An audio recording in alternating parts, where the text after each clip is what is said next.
Ay, talaga.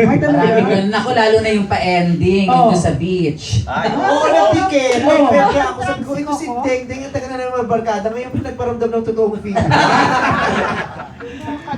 Manay, sandali lang, meron po tayong bisita, gustong bumati sa inyo. Hindi nyo to alam.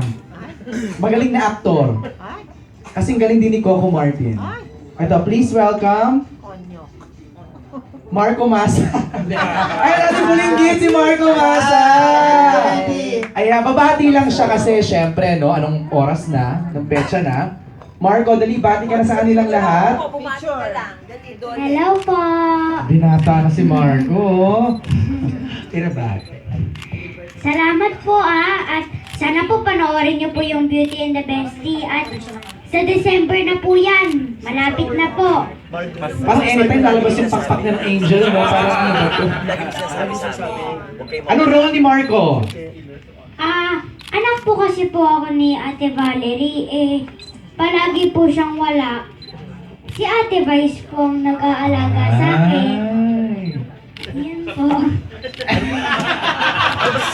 Kamusta ka trabaho si Ate Vice?